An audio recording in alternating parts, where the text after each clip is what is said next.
So this is the 60-meter line that goes on the, I guess the south wall, or what is this? East wall.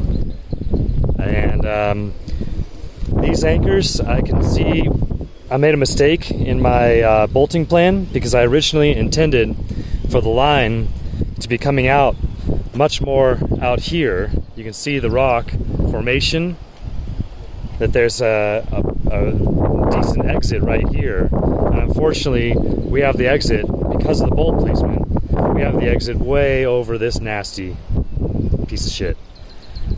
So the bolt placement was intended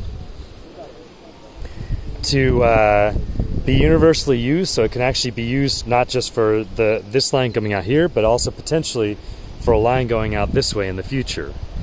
But the unfortunate part of this is that it's really poorly placed for this line here. So we're going to shut down this line, and we'll take it out of commission, because what's happened now also, because the A-frame here I intended for it to be a much taller A-frame, and we used a much shorter A-frame than we should have.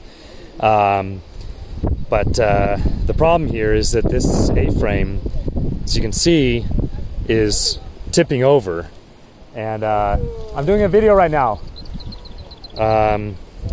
So the A-frame is tipping over, and we got to decommission this. I mean, it's the last day of the festival. It's not worth rebuilding this and digging that foot down. And furthermore, it's just such a potential for toppling that I can pull on this and tip the A-frame so easily. There's no surfing that's ever going to be able to tip that, but it's still not reasonable or acceptable.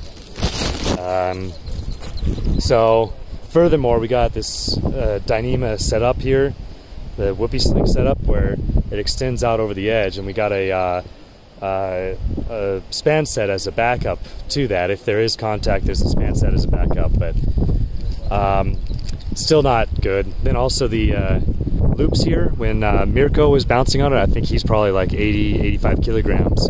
When he was bouncing on that, hopefully this sound you can hear, there's not too much wind, these loops were still really massive, which puts in for a really high potential of a big shock load if there was a mainline failure.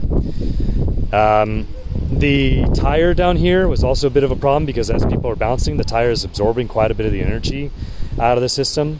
We used 8mm static rope, which also stretched significantly enough that you could see the stretch of that absorbing some of the bounce energy from the Highliners. We've held back the feet up against these dirt mounds here to try to keep the A-frame stable so the feet can't flip out from it, and I think that is very effective how we did it.